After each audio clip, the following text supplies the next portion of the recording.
Hello friends, स्वागत है आपका study service online coaching academy में। मैं स्वाति और आज मेरे साथ आप प्रैक्टिस करेंगे पॉलिटी के मॉक टेस्ट 3 को। और अगर आप कर रहे हैं हिमाचल प्रदेश के किसी भी एग्जाम की तैयारी तो आप स्टडी सर्विस के साथ जुड़ के ऑनलाइन कोचिंग घर बैठे तैयारी आप कर सकते हैं।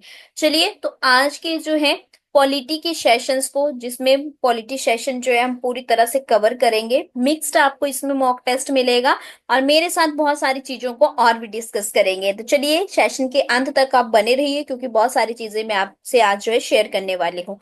तो चलिए स्टार्ट करते हैं आज के सेशंस को। और आप जो है अच्छे से अपनी तैयारी करते रहिए साथ साथ में। चलिए देखते हैं। फर्स्ट क्वेश्चन आता है, which amendment of the constitution of India increase the age of retirement of high court जज फ्रॉम 60 टू 62। भारतीय संविधान के किस संशोधन द्वारा उच्च न्यायालय के न्यायाधीशों की सेवानिवृत्ति की आयु 60 से बढ़ा करके 62 वर्ष कर दी गई है? तो यहाँ पे अगर हम बात करें, अमेंडमेंट पूछा गया। दूसरा यहाँ पे जो है, अगर हम इस क्वेश्चंस की अगर बात करते हैं तो यहाँ पे न्यायाधीशों की जो है रिटायरमेंट की एज की बात की गई है। तो रिटायरमेंट की अगर हम बात करते हैं तो हाई कोर्ट यहाँ पे बोला गया है, हाई कोर्ट के जितने भी जज हैं उनकी रिटायरमेंट की बात की गई है। तो देखते हैं हाई कोर्ट के बारे में कहें या मैं यहाँ पे कोर्ट के बारे में ही कहूं।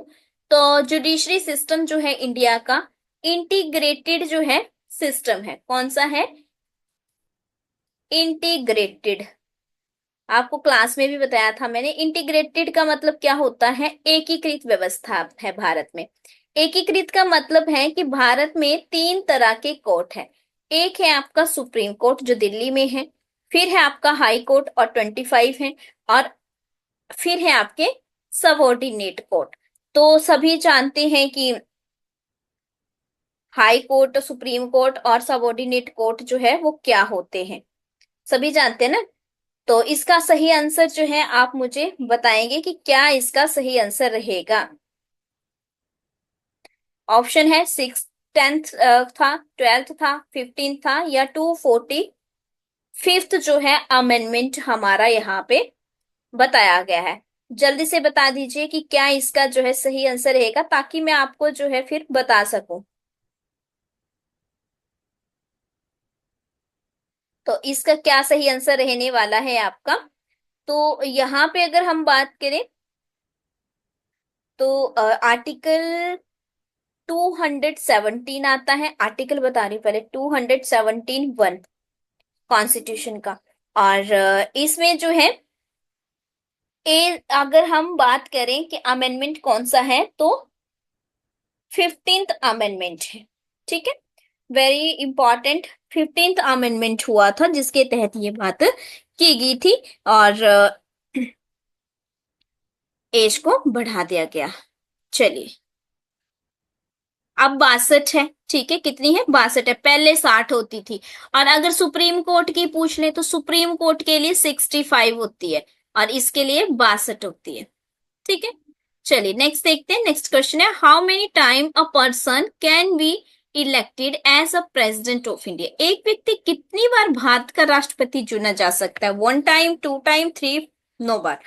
तो राष्ट्रपति अगर हम बात करें भारत की, एक तो भारत के राष्ट्रपति जो है फर्स्ट सिटीजन ऑफ इंडिया होता है, first citizen of India.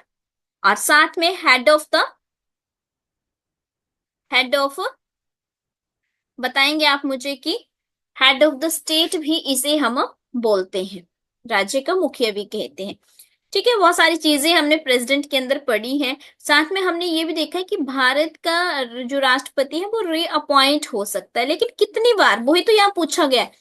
Unlimited, unlimited मतलब इन्फिनिटी, अनलिमिटेड, कोई सीमा नहीं बताई गई है, चाहे 50 बार हो जाए। लेकिन अगर इसी के कंपैरिजन अगर हम अमेरिका की बात करें तो अमेरिका में क्या है, वहां पे 2 ईयर है सिर्फ।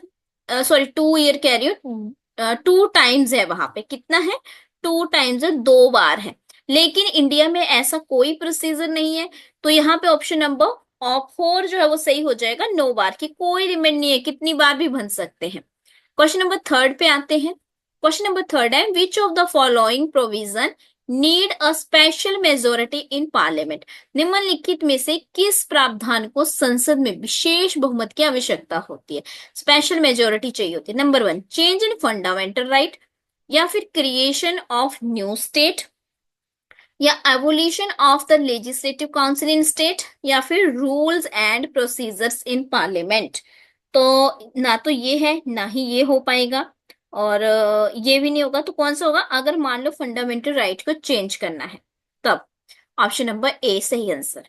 नेक्स्ट क्वेश्चन आता, who is the custodian of contingency fund of India. अक्षमिकता निधि का संरक्षक कौन है? क्वेश्चन है अक्षमिकता निधि का संरक्षक कौन। तो पहले तो मैं अक्षमिकता जो निधि है आपकी, अक्षमिकता जो निधि होती है वो क्या होती है। देखो, सुरक्षक तो हमें पता है कौन है, वित्त सचिव होते हैं। तो यहाँ पे जो आपका राइट आंसर होगा ऑप्शन नंबर डी, यानी कि फाइनेंस मिनिस्टर होगा। लेकिन थोड़ा सा ये देख लेते हैं कि ये निधि होती क्या है। तो देखो, इसका जो संचालन किया जाता है वो किसके द्वारा किया जाता है? राष्ट्रपति के द्वारा, प्रेसिडेंट के द्वारा। हो सकता है इससे रिलेटेड क्वेश्चन आ जाए, ठीक है। और इसका मतलब है कि ये जो निधि है ये किसके कंट्रोल में होती है? तो कंट्रोल जो रहता है वो किसका रहता है? प्रेसिडेंट का ही रहता है, राष्ट्रपति का ही रहता है। अब बात आती है कि इसका यूज कब किया जाता है, ये कौन कर सकता है इसका प्रयोग? तो इसका प्रयोग जो है राज्य और केंद्र दोनों ही कर सकते हैं। जब दोनों ही सरकारें, राज्य सरकारें और केंद्र सरकार, जब लगता है कि आपदा वाली स्थिति आई है तो इसका प्रयोग किया जाता है। तो आपदा वाली स्थिति को या आपदा प्रबंधन के दौरान जो इसका प्रयोग किया जाता है, और समय समय पर इसके लिए धन के लिए जो है इकट्ठा भी किया जाता है। कौन से आर्टिकल के तहत इसकी स्थापना की गई है? तो संविधान के अनुच्छेद 267(2) के तहत राज्य के लिए जो है आस्मिकता निधि की बात की गई है। तो अब आपको ये समझ आ गई होगी कि क्या होती है। नेक्स्ट देखते हैं, India has taken the concept of judicial review from which country constitution. तो जुडिशियल रिव्यू यानी कि न्यायिक समीक्षा क्या होती है? इसका मतलब होता है न्यायपालिका की उस शक्ति से है जिसके जरिए वे केंद्र और राज्य सरकारों के विधायी अधिनियमों और कार्यकारी आदेशों की संवैधानिकता की जांच करती है। मतलब मेन बात की जाए तो जांच से संबंधित है, ठीक है। क्या है न्यायिक समीक्षा? जांच। कौन सी चीजों की जांच कर रही है यहाँ पे? सेंट्रल और स्टेट, सेंट्रल गवर्नमेंट और स्टेट गवर्नमेंट के जितने भी जो है कानून बनाए जाते हैं उन पे जो कोर्ट है वो क्या करता है? समीक्षा करता है, जुडिशियल रिव्यू बैठाता है। उन्हें लगता है कि कोई कानून जो है अगर सही है तो ठीक है, वो कानून पूरी तरह से बन जाता है और लागू हो जाता है। लेकिन उन्हें लगता है कि हाँ संविधान की उल्लंघना हो रही है या कुछ ऐसा हो रहा है तो उसे अमान्य घोषित कर देते हैं। तो यहाँ पे क्या होगा, कहाँ से लिया गया है ये वाली? यूनाइटेड स्टेट से, यूनाइटेड किंगडम से, कनाडा से या आयरलैंड से। तो यहाँ पे जो राइट आंसर है आपका यूनाइटेड स्टेट से है, ऑप्शन नंबर 1। नेक्स्ट देखते हैं, अगर आप इनमें से किसी भी पेपर की तैयारी कर रहे हो, हमारा 40% डिस्काउंट चला हुआ है। चाहे आप टेट की कर रहे हो, टीजीटी की कर रहे हो, पुलिस की कर रहे हो, या फिर आप पटवारी की कर रहे हो या कोई और एग्जाम की, तो आप संपर्क कर सकते हैं इस नंबर पे हमारे ऑफिशियल। चलिए नेक्स्ट देखते हैं, in the parliamentary system, Indian parliamentary system, vote on account is valid for how many month except the year of election. भारतीय संसदीय प्रणाली में लेखानुदान, पेपर में क्वेश्चन आता है, कितने महीनों के लिए वैध होता है चुनाव वर्ष को छोड़ करके? तो यहाँ पे अगर हम बात करें लेखानुदान क्या होता है, यानी कि आपका जो है वोट ऑन अकाउंट की बात करें, ये क्या है? A grant in advance. क्या है? ग्रांट। ग्रांट, लेखानुदान बोला है तो ग्रांट क्या होता है? अनुदान। तो advance for the central government to meet short term expenditure need from the consolidated fund of India. तो कितने महीने के लिए रहता है ये आपका? 2 मंथ के लिए, 2 महीने के लिए। नेक्स्ट आता है, सीएजी की बात की गई है, इसको कैग भी बोल देते हैं, controllers and auditor general of India, is appointed for how many years. कितने साल के लिए किए जाते हैं नियुक्त? तो ये भी बिल्कुल इजी है, 6 साल के लिए, ऑप्शन नंबर 3। नेक्स्ट है, which of the following amendments is also known as the mini constitution of India. तो लघु संविधान के रूप में किसे जाना जाता है? 7th अमेंडमेंट को, 42nd अमेंडमेंट को, 44th अमेंडमेंट को, या 74th अमेंडमेंट को? तो किसको जाना जाता है? 42nd अमेंडमेंट को, सभी जानते हैं ना। Option number second is your right answer. Next question है, which of the following right has been removed from fundamental right and converted to a simple legal right. तो निम्नलिखित में से किस अधिकार को मौलिक अधिकारों से हटाकर सरल कानूनी अधिकार में परिवर्तित कर दिया गया? Right to life and personal liberty, right to property, right to education, right to freedom और रिलीजन। तो किसे मौलिक अधिकार से हटा करके कानूनी अधिकार बना दिया है? तो यहाँ पे जो है सब जानते हैं कि अब जो है वो लीगल राइट बन चुका है। पहले क्या होता था? फंडामेंटल राइट टू जो प्रॉपर्टी था वो पहले क्या था? फंडामेंटल राइट था। लेकिन अब जो है वो क्या है? लीगल राइट है। पहले ये होता था आर्टिकल 31, जिसको डिलीट कर दिया गया, ठीक है। और अब है ये 300A में, आर्टिकल 300A में लीगल राइट है, यानी कि कानूनी अधिकार है। Very very important. नेक्स्ट देखते हैं, Who among the following were the member of the drafting committee of the constitution? निम्नलिखित में से कौन संविधान की प्रारूप समिति के सदस्य थे? तो देखो, प्रारूप समिति बोला गया यहाँ पे ड्राफ्टिंग कमेटी। तो हम जानते हैं कि जब हमारा संविधान बनना था तो हमारी जो है कमेटी बनाई गई थी, और उसमें और भी बहुत सारे अलग अलग सदस्य थे, ठीक है, जिसमें से ड्राफ्टिंग भी एक कमेटी थी। और इसमें जो है वल्लभ भाई पटेल, जवाहरलाल नेहरू, अल्लादी कृष्णा स्वामी अय्यर या राजेंद्र प्रसाद। तो क्या सही आंसर होगा इसका? अल्लादी कृष्णा स्वामी अय्यर, ठीक है। तो ये जो है अल्लादी कृष्ण स्वामी अय्यर जो थे इसमें इसके सदस्य थे। Option number C is your right answer.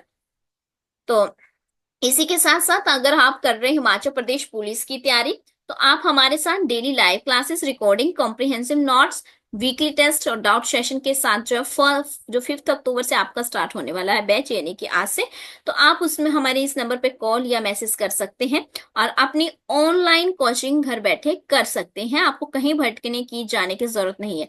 हमारे सभी कोर्सेज पे 40% ऑफ चल रहा है, आप इन्हें ज्वाइन करिए। नंबर है 7591046600, इसी पे आपको संपर्क करना होगा। या फिर प्ले स्टोर से आप चाहें तो हमारी स्टडी सर्विस ऐप है, उसे भी आप डाउनलोड कर सकते हैं, वहां से भी डायरेक्ट आप परचेज कर सकते हैं इस कोर्स को। चलिए, तो thank you so much. I hope आपको आज का सेशन बहुत अच्छा लगा होगा। और इसी तरह से जो भी आपको डेली सेशंस मिलते हैं, चाहे आपको बायो का मिल रहा है, चाहे आपको पॉलिटी का मिलता है, चाहे हिस्ट्री का मिलता है, चाहे ज्योग्राफी का मिलता है, आप अच्छे से अटेम्प्ट करिए। बहुत सारे क्वेश्चन जो है, जो हम क्लास के अंदर कॉन्सेप्ट डिस्कस करते हैं, उन्हीं से रिलेटेड देख रहे हैं आप, पेपर में भी वैसे ही आपको देखने को मिलेंगे जो हमने डिस्कस कर रखे हैं क्लास के अंदर। तो आपकी जो है रिवीजन का ये सबसे बेस्ट तरीका है। चलिए, थैंक यू सो मच, मिलेंगे नेक्स्ट क्लास के अंदर।